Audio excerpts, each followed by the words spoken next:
My parents stole my wedding fund to pay for my golden twins' second marriage, so I cut them off forever. I always thought being a twin would mean sharing everything equally, birthdays, childhood memories, hand-me-downs, even trouble. But I learned the hard way that what we shared stopped at DNA. My name's Alex, I'm 28, and my twin sister, Claire, has always been the star. From the moment we could talk, she was the golden child, the one with the perfect smile, the flawless report cards, the charm that made teachers and relatives fall over themselves. And me? I was just, there. The quieter one.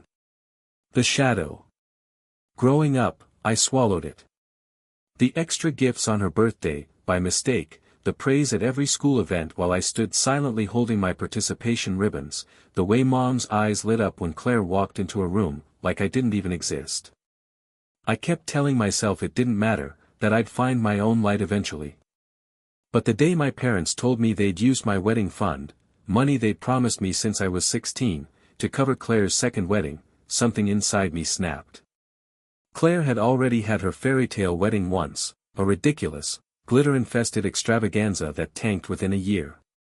When she announced she was getting married again, to a guy she'd met at a yoga retreat 6 months ago, my parents celebrated like it was royal news. They said she deserved a do-over, a real chance at happiness, and somehow, that meant draining my future to bankroll hers. I found out by accident. My fiancée, Maya, and I were finalizing the venue and I called my mom to confirm the account details for the fund they'd always promised was mine. There was silence on the other end. Then a nervous cough. Then the words that shattered me, we used it. For Claire. No apology. No warning. Just a calm, unapologetic explanation about how Claire needed it more, and how they were sure I'd understand. They even had the gall to suggest I delay my wedding until we got back on our feet financially. That moment, standing in the parking lot, holding my phone like a ticking bomb, everything fell apart. The years of favoritism, of second-class treatment, of being ignored and dismissed, it all came rushing back like a tidal wave of betrayal. And that was just the beginning. I didn't say a word on the call. I just hung up. My hands were shaking, but not from sadness, no, this was rage, cold and sharp, the kind that drills into your ribs and won't let go. Maya knew something was wrong the second she saw my face, and when I told her, she looked more heartbroken than I felt. I think she believed in my family more than I did. She'd met them, liked them even, never saw the cracks I'd been patching over my entire life. Later that night, I drove to my parents' house. I didn't warn them. I needed answers, or maybe I just needed to see if they had any shame left. My mother opened the door, all smiles, like she hadn't just obliterated the one thing I'd been looking forward to. My dad sat on the couch, scrolling through his phone like nothing had happened. Claire was there too, lounging in the recliner, sipping from a wine glass, already talking about venue options like the queen she always thought she was.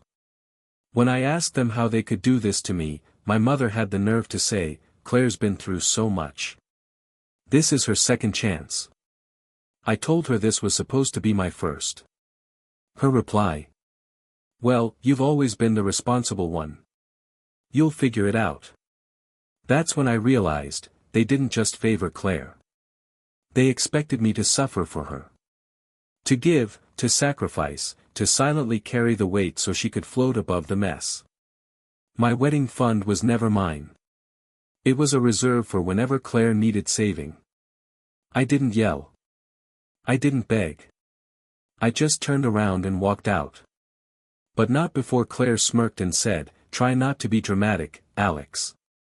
It's just money." As if she hadn't stolen the foundation of my future and spat on it. That night, I told Maya we were going to do things our way.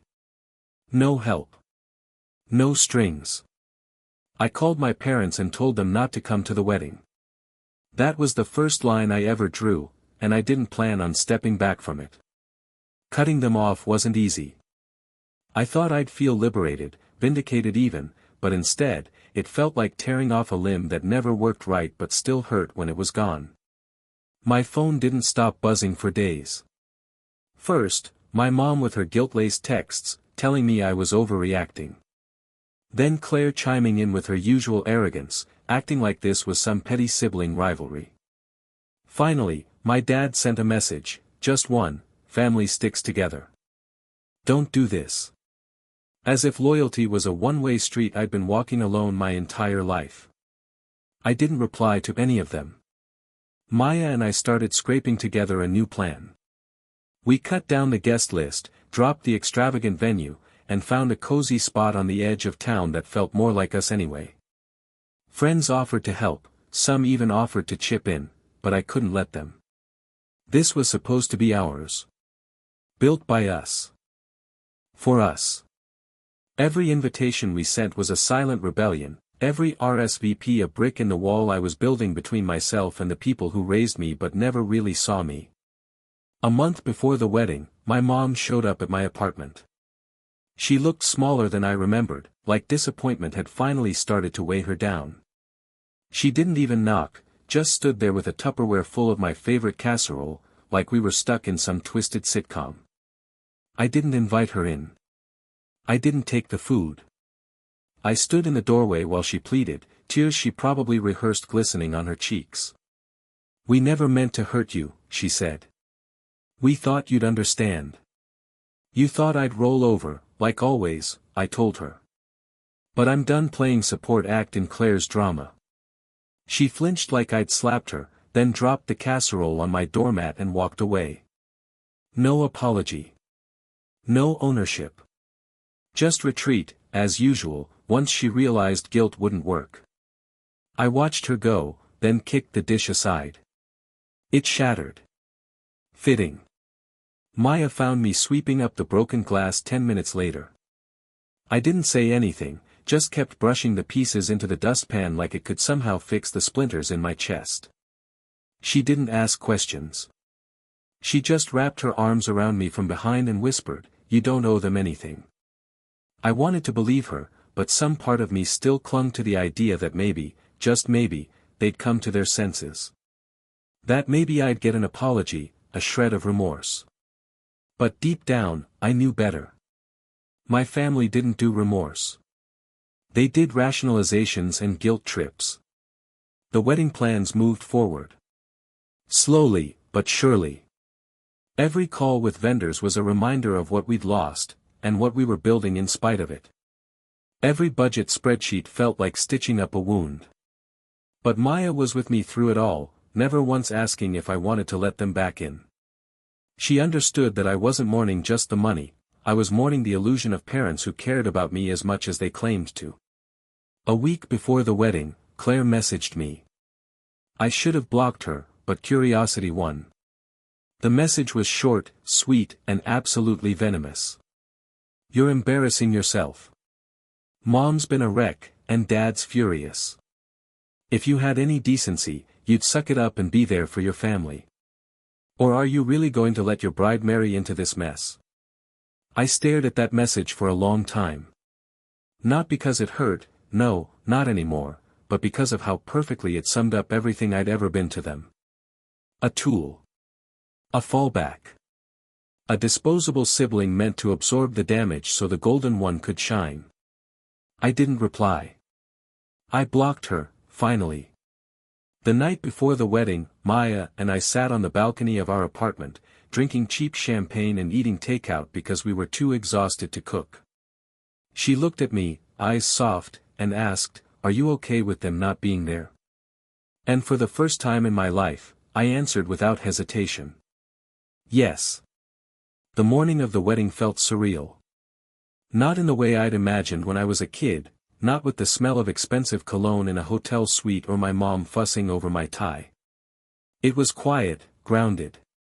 Maya had gone ahead with her bridesmaids, and I got ready alone in our apartment, the silence louder than any orchestra. I stared at myself in the mirror, just me in a suit I'd bought on clearance, tying my own damn tie, no one around to tell me I looked good, no father to give some useless speech about manhood. But I looked proud. And that was new. My best friend, Eli, picked me up. He'd stepped in where no one else would. He'd offered to walk Maya down the aisle too since her father had passed away years ago. We drove to the venue with the windows down and music blasting. No nerves. Just a weird mix of calm and anger, calm because I knew I was marrying the right woman, and anger because somewhere deep in my gut, I still wanted my parents to show up and apologize. To crash the wedding and say, we were wrong. They didn't. And thank God for that. The ceremony was small. Intimate. We'd trimmed the guest list to people who actually cared. Maya looked like something out of a dream, but not the kind you wake up from sweating, it was the kind you chase, the kind you hold onto with both hands. When she walked toward me, smiling like I was the only thing that mattered, I knew we were going to be okay, no matter how much damage my family left behind. We said our vows with shaky voices and steady hands. People cried. Maya laughed mid-sentence and made the whole room smile. And when the officiant finally said the words, "You may now kiss the bride," I felt something inside me release, 7 years of being overlooked, forgotten, dismissed. Gone, like smoke in the wind. At the reception, we danced like kids. Ate like kings. And when it was over, I sat down to a message waiting on my phone, my mom, again. This time, it was a voice memo. Her voice cracked and broken. We were outside. We saw everything. You looked happy. We miss you. Please call. I closed the app. I didn't even save the recording. That day wasn't about them anymore. It was mine. We left for the honeymoon 2 days later. Nothing flashy, just a lakeside cabin Maya had found online, surrounded by pines and silence. It was everything the wedding hadn't been: slow, still, peaceful. For the first time in forever, my mind wasn't racing. There were no calls to avoid, no guilt to dodge, no ghost of Claire's voice echoing in my skull. It was just Maya and me, watching the sunrise with coffee in hand, wrapped in cheap blankets and real peace. But on the third day, it started again. My mom. Emails this time, long, rambling apologies laced with excuses.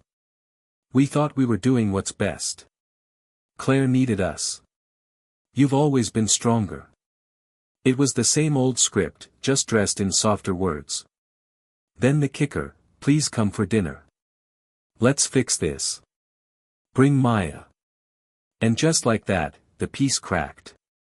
I showed Maya the email.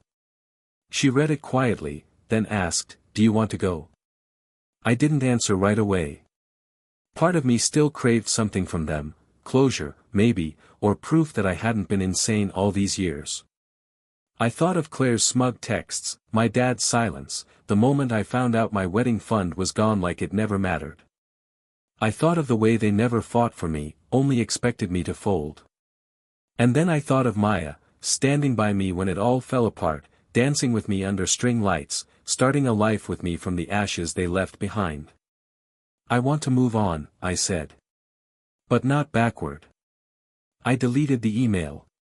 The next morning, we hiked up a trail behind the cabin. It wasn't marked, and halfway up, we lost the path. But we kept climbing. The view at the top was just trees, wind, and quiet. No buildings. No Claire. No guilt.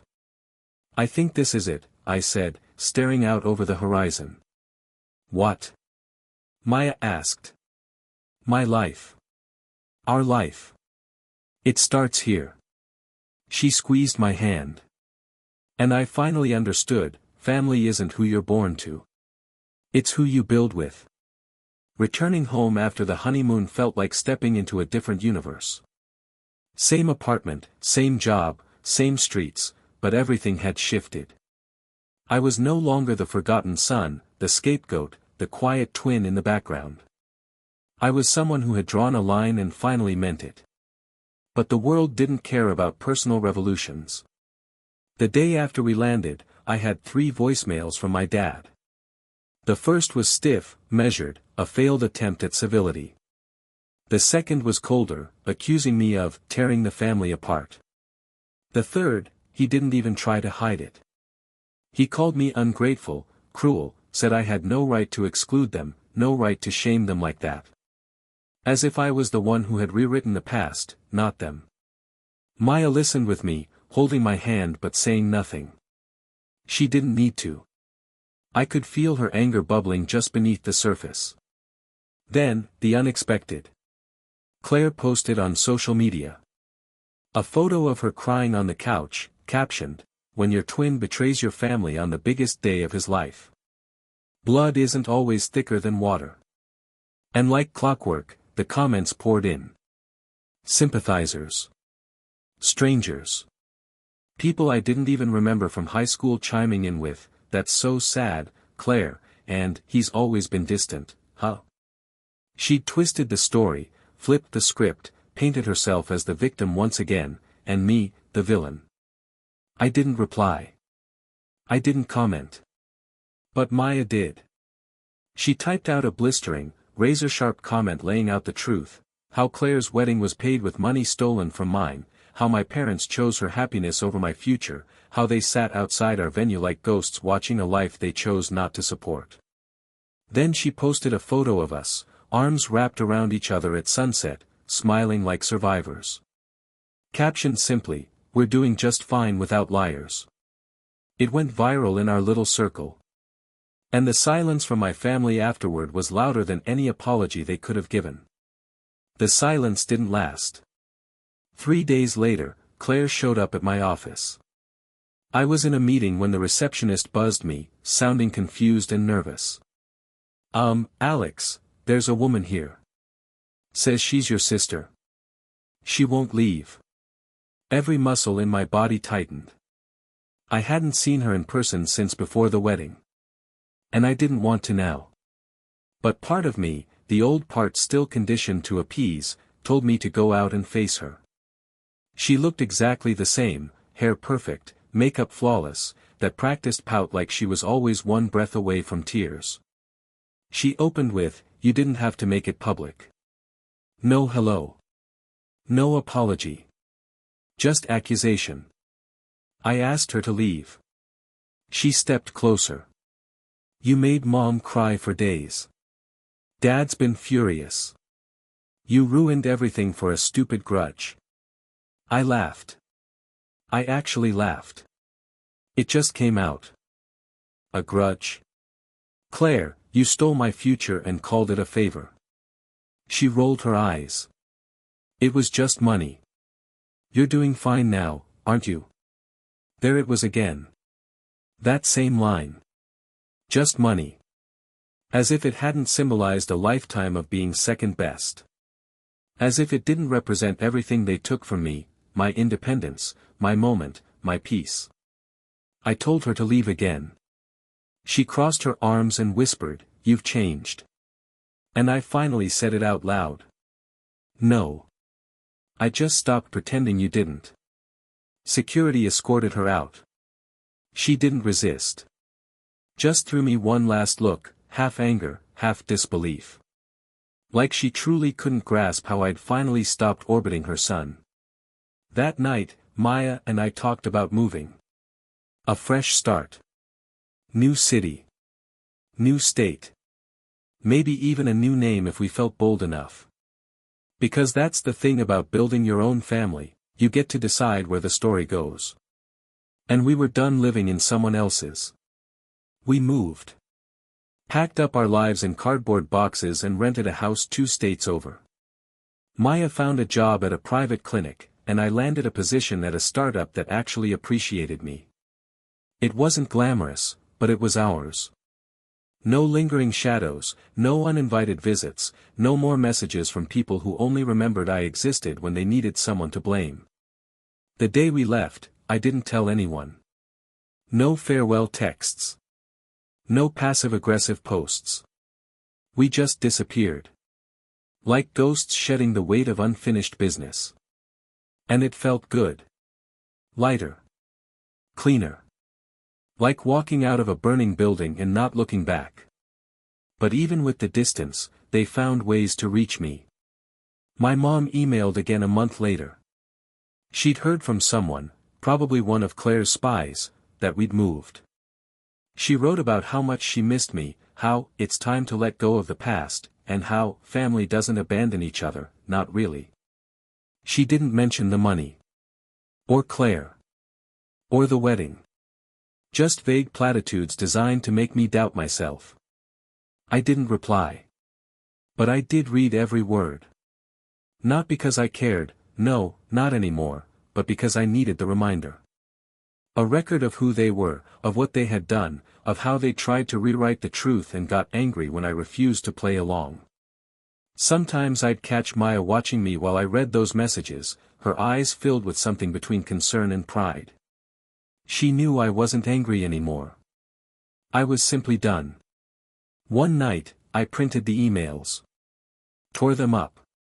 Burned them in the fire pit behind our house while Maya sat beside me, her head resting on my shoulder. No words.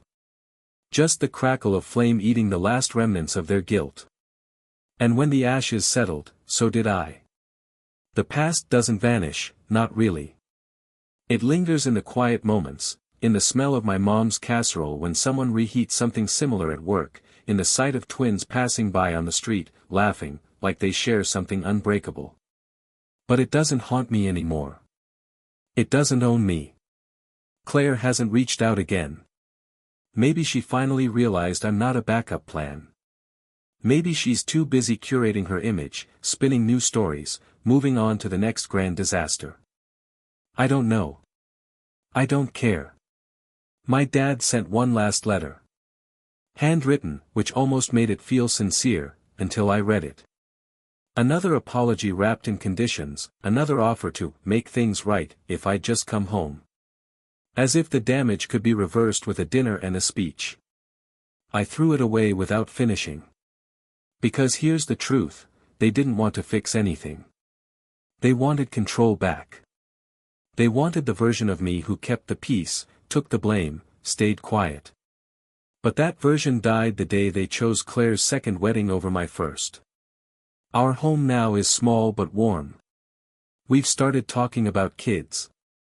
About building a life so rich in love and respect that no child of ours will ever have to wonder if they were the favorite or the fallback.